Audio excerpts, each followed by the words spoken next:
Assalamualaikum warahmatullahi wabarakatuh. Mari kita lanjutkan untuk pembahasan kitab Fathul Qoribnya. Mudah-mudahan bermanfaat. Bismillahirrahmanirrahim. Wa izalatun najasati lan nglangi najis ing kanat lamun ana apa najasa iku ala badani ing ngatasi badane wong kang adus. El muktasili tegese wong kang adus. Wa hada utawi iki wajib ngilangi najis iku ma perkara jauh kang unggulake ing mas sapa Rafi'i Imam Rafi'i.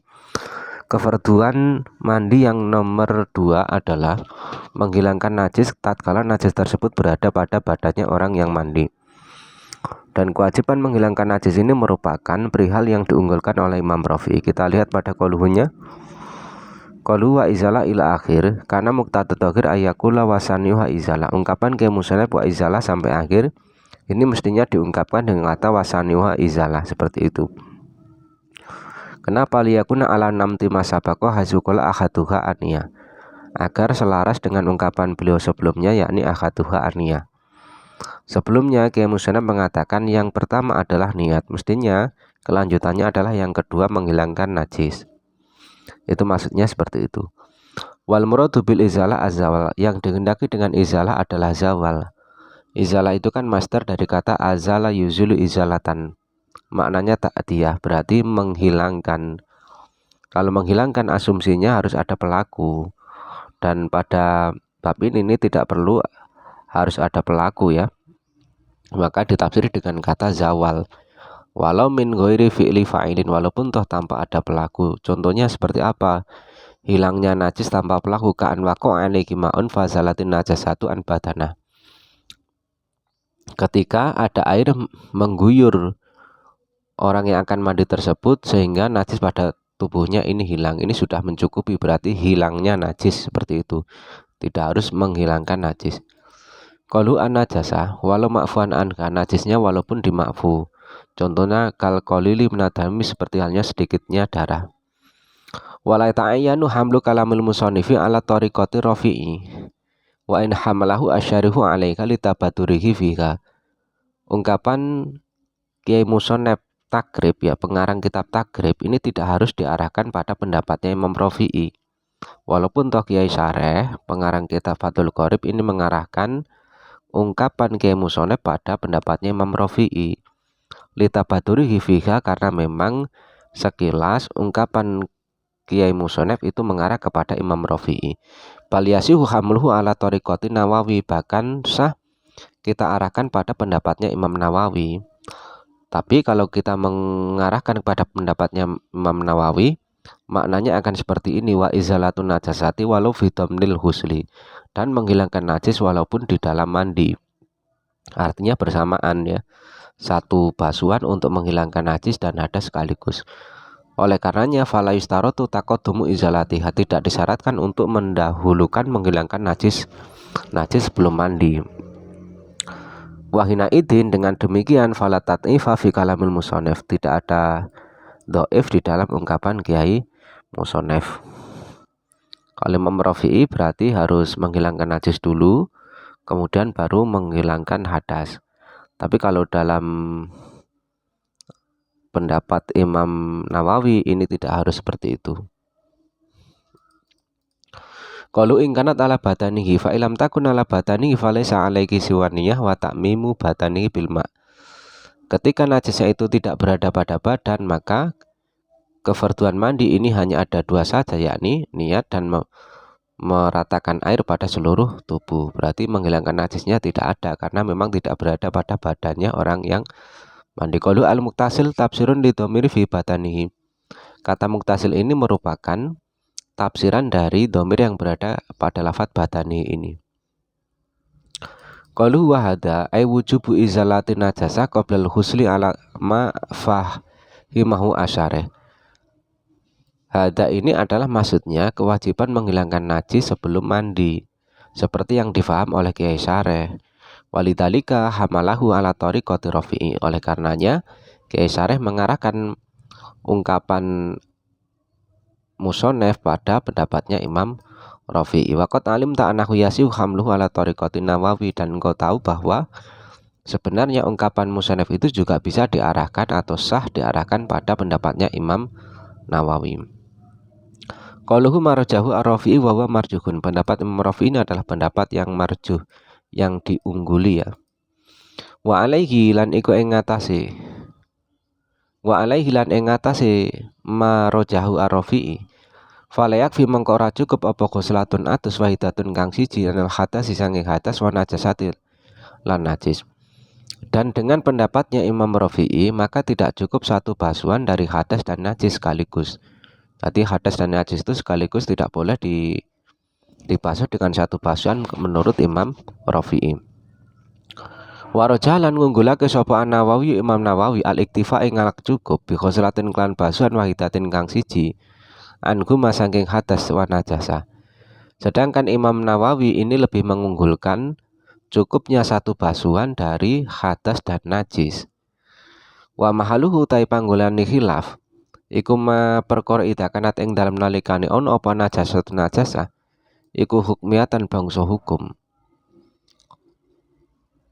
Perbedaan di antara Imam Nawawi dan Rafi'in ini terjadi tatkala najisnya adalah najis hukmiyah. Kalau najisnya ainiyah bagaimana nanti akan dijelaskan. Kita lihat pada quluhnya dulu. Qalu wa alaihi fala yakfi ai wa idza jaraina alaihi fala yakfi. Berarti fa-nya fa tafriq ya. Fa tafriq dari jawab yang dibuang. Wa idza jaraina alaihi, ketika kita mengikuti pendapat Imam Rafi'i maka tidak cukup satu basuhan, seperti itu maksudnya. Kemudian qauluhu khoslatun wahidah ay labuta min khoslatin linajasati ilam yakun mughallatoh wasabmu khoslatin ma'atat seribi ingkanat mughallatoh wa khoslatin lil hadasi. Berarti kalau menurut Imam Rafi'i harus ada satu basuhan untuk menghilangkan najis. Kalau memang najisnya bukan mughallatoh, kalau mughallatoh berarti 7 basuhan dan satu basuhan lagi untuk menghilangkan hadas. Berarti harus pertama hilangkan najis dulu, setelah selesai baru satu basuhan lagi untuk menghilangkan hadasnya. Qalu warajaha Nawawi wa wa ar-rajih, dan ini merupakan pendapat yang rajih, yang unggul. Kalau pendapat Imam Rafi'i yang diungguli ya. Kalau yang Imam Nawawi ini adalah pendapat yang unggul. Qalu al-iktifa'a bi khoslatin wahidatin anhuma ai fi ghairi najasati al-mughalladati. Maksudnya di selain najis yang mughallatoh. Kalau najisnya mughallatoh ya tetap harus dengan 7 basuhan dengan dicampur debu di salah satunya. Dan 7 basuhan itu ini dianggap satu basuhan di selainnya. Walidhalika takfi aniyatu fi ayyi khoslatin minha indasi bromalisi. Oleh karena 7 ini dianggap satu ya, dianggap satu basuhan ya, di selain najis mughallatoh maksudnya ya, maka cukup untuk niat mandi di basuhan manapun dari 7 tersebut. Berarti niatnya ini disertakan dengan salah satu basuhan dari 7 basuhan tadi. Umpama tubuh kita terkena najis mughallatoh dan kita juga punya hadas besar, maka umpama sampean mau mandi sekaligus menghilangkan najis tadi, di basuhan manapun dari 7 basuhan untuk menghilangkan najis itu boleh sampean lakukan. Mau basuhan pertama sampean sambil niat mandi besar, ini enggak masalah. Wa qala ba'duhum la takfi illa fi sabi'ah. Kalau sebagian ulama mengatakan tidak cukup kecuali di basuhan yang nomor 7.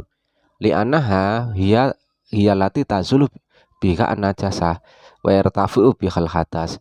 Kenapa? Karena basuhan ke-7 inilah yang bisa menghilangkan najis dan mampu mengangkat hadas. Ini pendapat sebagian ulama. Qaluhu wa mahaluhu ayil khilafu bainahuma.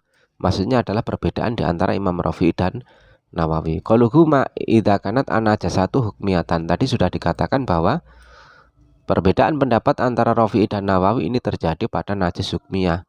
Begitu pula najis ainiyah yang sifat-sifatnya bisa hilang dengan satu basuhan. Ini juga terjadi perbedaan di antara keduanya. Najis hukmiyah itu yang bagaimana? Wal muradu bil hukmiyah ma laisa laha tu'mun wala launun wala rihun wala jirmun. Najis yang tidak memiliki rasa, warna, bau, dan bentuk. Kalau ainiyah ini adalah najis yang memiliki salah satu dari 4 hal ini. Rasa, warna, bau, dan bentuk. Itu ainiyah. Kalau hukmiyah berarti 4 hal ini tidak ada. Berarti saya ulangi, perbedaan di antara Imam Rafi'i dan Nawawi ini tidak hanya terjadi pada najis hukmiyah saja ya kalau kita melihat syarahnya. Begitu pula najis ainiyah yang sifat-sifatnya bisa hilang dengan satu basuhan. Kita lanjutkan untuk fatal qoribnya. Ama ida kanat, anapun ing dalam nalikane ono apa najasatun najis iku aniatan bangsa ainiyah, berarti yang memiliki bau, warna, rasa ataupun bentuk ya.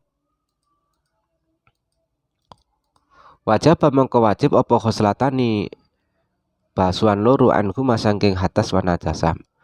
Maka wajib untuk 2 basuhan dari hadas dan najis. Kalau wajib khoslatani di dalam tazul ausafuka bil khoslatil wahidah. Ketika sifat-sifatnya ini tidak bisa hilang kecuali dengan satu basuhan. Kalau bisa hilang dengan satu basuhan, maka seperti yang saya ungkapkan tadi, maka ada perbedaan pula di antara para ulama. Yang tidak ada perbedaan itu tatkala najisnya adalah najis ainiyah yang sifat-sifatnya tidak bisa hilang dengan satu basuhan. Qalu anhuma anil hadasi wa najasati. Kalau dalam sebagian tulisan itu adalah indahuma menurut Imam Rafi'i dan menurut Imam Nawawi. Wahiyya aula, berarti wajib 2 basuhan menurut Imam Nawawi dan Imam Rafi'i seperti itu. Berarti dalam sebagian nusa tulisan ini indahuma bukan anhuma. Wa isalul ma'i ila jam'i sya'ri wal basarati wa ulan biswab. Kita lanjutkan pada pertemuan selanjutnya.